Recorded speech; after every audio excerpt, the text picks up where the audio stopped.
हे guys, welcome back again. तो अभी जैसे कि परसों ही NICL असिस्टेंट के प्री के रिजल्ट्स आउट हुए हैं।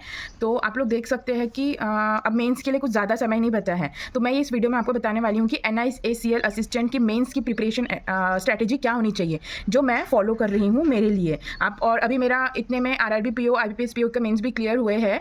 हालांकि इंटरव्यू नहीं हुआ, RRB का तो नहीं हुआ है और IBPS का रिजल्ट आना बाकी है। स्टिल मेरी मेंस की हमेशा स्ट्रैटेजी क्या रहती है मैं वो बताना चाहती हूँ, जिसके कारण मैं क्लियर कर पाई हूँ ये सब एग्जाम्स। तो आप लोग देख सकते हैं कि पहले हम देखेंगे कि इसकी पेपर पैटर्न क्या है करके। तो आप लोग देख सकते हैं कि सबसे पहला इसमें जो है पूरे टोटल 5 सब्जेक्ट्स है यहाँ पर। पहला इंग्लिश, रीजनिंग, कॉन, कंप्यूटर एंड GA, ठीक है। और ये सारे 40 क्वेश्चंस रहेंगे, तो टोटल 200 क्वेश्चंस रहेंगे। और जो मार्क्स अलॉटेड है वो 50 है, मतलब एक क्वेश्चन पर क्वेश्चन 1.25 मार्क्स कंसिडर किया जाएगा। इक्वल वेटेज है सभी का, किसी का कम किसी का ज़्यादा नहीं है। जैसे कि रीजनिंग और कॉन्ट में बाकी एग्जाम्स में ज़्यादा वेटेज होता है, इसमें वैसा नहीं है, इक्वल ही वेटेज है।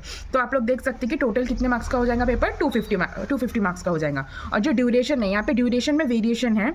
जैसे कि आप लोग देख सकते हैं कि इंग्लिश में 30 मिनट्स है, हाँ, और रीजनिंग में 30 मिनट्स है, कॉन्ट में भी 30 मिनट्स है, कंप्यूटर सिर्फ 15 मिनट्स का है और GA 15 मिनट्स का है।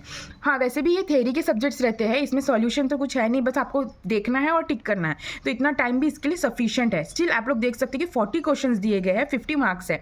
मतलब अगर 40 क्वेश्चन अगर आपको 15 मिनट में करना है तो बाकी के लेवल के हिसाब से ये एग्ज़ाम थोड़ा ईजी होगा। एक तो ये असिस्टेंट एग्ज़ाम है, AO का नहीं है, तो ये वैसे ही ये ईजी रहेगा। और इसका जो मैं आप लोगों को बताना चाहती हूँ कि जो इसका एग्जाम लेवल होगा वो हम लोग देख सकते हैं कि कोई भी क्लर्क मेंस के जैसा होगा, ज़्यादा से ज़्यादा हम देख। और काफ़ी इजी पूछा गया था इसका जो प्री था वो हाँ, लगभग RRB क्लर्क का जो प्री होता है वैसा था ये। तो हम ये बोल सकते हैं कि जो इसका मेंस भी होगा वो RRB क्लर्क मेंस तक जाना चाहिए, क्योंकि यहाँ पे आप लोग देख सकते हैं कि नंबर ऑफ क्वेश्चन है, नंबर ऑफ ड्यूरेशन काफ़ी कम है। तो इतने समय में कितने क्वेश्चन अलॉट करना, उसके हिसाब से जो इसके लेवल रहेंगे वो ईजी ही हम प्रेडिक्ट कर सकते हैं कि इसका इजी होना चाहिए। तो जैसे कि मैं सबसे पहले बताना चाहूँगी कि इंग्लिश के लिए, रीजनिंग के लिए और कॉन्ट के लिए आपकी क्या प्रिपरेशन स्ट्रैटेजी होनी चाहिए। जैसे अभी तक बाकी मेंस का कर रहे थे आप लोग, आप वैसा कीजिए। और जो न्यू स्टूडेंट्स हैं उन्होंने जितने भी मॉक्स है आप लोग मॉक्स लगाने की कोशिश कीजिए, फुल लेंथ मॉक लगाइए। आप लोग का देखिए स्कोर कहाँ पे आ रहा है, कहाँ पे आपको प्रैक्टिस करनी चाहिए। और जो सेक्शनल मॉक्स रहते हैं उसको प्रैक्टिस करके आप इसमें कर सकते हैं, ठीक है। उसके बाद हम लोग देखेंगे जो सबसे GA की प्रिपरेशन स्ट्रैटेजी क्या होनी चाहिए। ये सबसे इंपॉर्टेंट है क्योंकि ये भी 50 मार्क्स कवर करता है, इसके भी 40 क्वेश्चन आएंगे। तो हम लोग पहले इसको डिवाइड कर लेते हैं अलग अलग कैटेगरी में कि GA में कौन से क्वेश्चन आएंगे। पहले तो करंट अफेयर से क्वेश्चन आ सकते हैं, बैंकिंग अवेयरनेस से भी आएगा, इंश्योरेंस से तो आएगा ही क्योंकि इंश्योरेंस का ही एग्जाम है, और स्टैटिक का भी आएगा, ठीक है। तो आप लोगों को करंट अफेयर्स कहाँ से करना है, करंट अफेयर्स आप लोग लास्ट 4 मंथ्स का अच्छे से कीजिए। अभी जैसे एग्जाम है वो 13 अप्रैल को है, तो आपने अप्रैल का मंथ अगर छोड़ भी दिए तो भी चलेगा 15 डेज प्रायर, या फिर आप 5 अप्रैल तक तो आपको करना ही है, 5 अप्रैल तक, ओके। और उसके बाद जो मंथ आपका है इंपॉर्टेंट मंथ रहेगा वो रहेगा दिसंबर, जनवरी, फरवरी एंड मार्च। ये आप लोगों को करना है।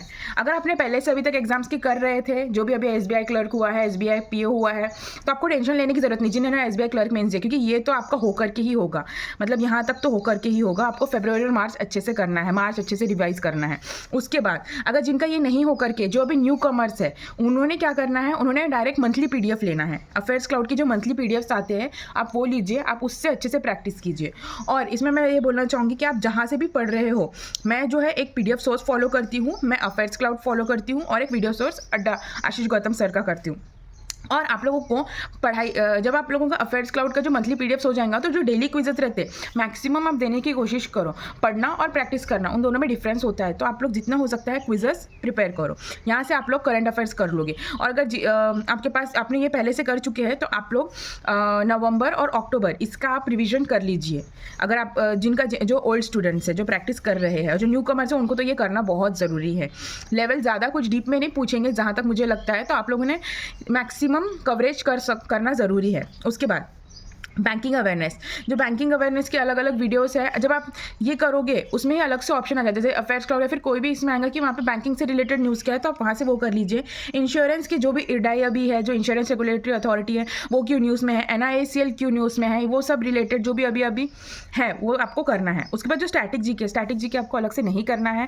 आप लोगों को जो करंट अफेयर्स करना है उसी में ध्यान रखना है कि जब आप करंट अफेयर्स कर रहे हो तो आप लगे हाथ उसका स्टैटिक भी कर लो, वहीं से आजकल पूछा जाता है, इतना सारा हम स्टैटिक नहीं कर सकते। फॉर एग्जाम्पल जैसे कि अभी कोई नेशनल पार्क जो न्यूज़ में चल रहा है, वहाँ पे कुछ डेवलपमेंट हो रहा है, वहाँ फिर वहाँ उसको यूनेस्को में इंक्लूड किया गया है, तो आप उसको देख लो कि उसका स्टैटिक देख लो कि वो कहाँ पे है, उसके जो भी स्टैटिक फैक्ट्स हैं वैसे वैसे आप लोगों ने इसको साइड बाय साइड इसको कर लो।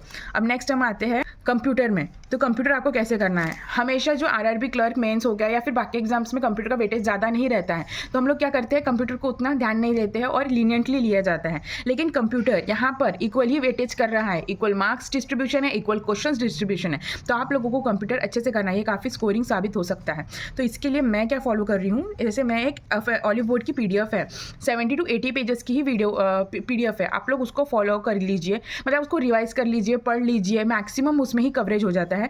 मैं उस PDF को अपने टेलीग्राम ग्रुप में डाल दूंगी और टेलीग्राम ग्रुप का जो लिंक है मैं वो डिस्क्रिप्शन में दे रही हूँ, आप लोग वहाँ से उस ग्रुप में ज्वाइन हो सकते हैं। जो भी बाकी के जो भी मुझे इंपॉर्टेंट PDFs लगते हैं, जो भी मैं फॉलो कर रही हूँ, जहाँ से मैं करंट अफेयर्स भी पढ़ रही हूँ, वो सारे PDF, वो सारे प्रैक्टिस क्विजेस में जितना मुझे स्टडी मटेरियल लगता है कि मैं उसको मतलब आप लोगों को काम आएगा, मैं उसे वहाँ पे शेयर करूँगी। तो आप लोग प्लीज़ करके उस टेलीग्राम ग्रुप में ज्वाइन हो जाइए। उसके बाद एक मैराथन, कोई भी मैराथन है, जैसे सबसे अच्छा मतलब मैं जिसको फॉलो कर रही हूँ अभी, एक कोचिफाई करके है, 3 घंटे का ही वीडियो है, आप लोग उसको भी देख लेंगे तो मैक्सिमम आपका वो कवर हो जाएगा। मतलब आप वो video plus side by side ये PDF दोनों को अगर करेंगे तो आपका मैक्सिमम पोर्शन कंप्लीट हो जाएगा। उसके बाद अगर आपको डिटेल में करना है, अगर आपको लग रहा है कि आपका ये हो गया है, तो उसके बाद आप अरोरा एजुकेटर करके एक प्लेलिस्ट दी गई है, उसका भी लिंक मैं अपने टेलीग्राम चैनल में शेयर कर दूंगी, आप लोग वहाँ से देख सकते हैं। उनका जो प्लेलिस्ट है उसमें काफ़ी डीप में बताया गया है, जैसे मशीन ऑपरेटिंग सिस्टम पे दिया गया है और मेमोरी पे काफ़ी डिटेल में पूछा गया है। क्योंकि मैंने अभी EPFO का एग्जाम दी थी लास्ट ईयर, तो मैंने देखी थी कि वहाँ पे कंप्यूटर ज़्यादा मार्क्स का था, तो बहुत कम ईजी लेवल का नहीं आता, जैसे बाकी एग्जाम्स में RRB क्लर्क मेंस में आ जाता है, RRB PO मेंस में आता है, वैसा नहीं आएगा। आपको डिटेल में कंप्यूटर करना पड़ेगा, जब इतना मार्क्स का है तो उसको आपको प्रायोरिटी देनी पड़ेगी।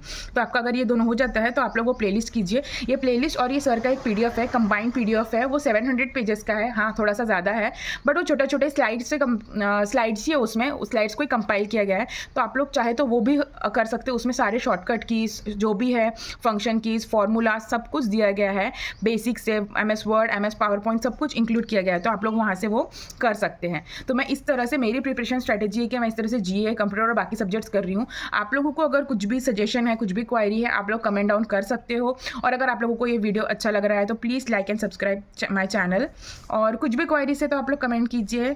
बस thank you, bye bye, stay tuned.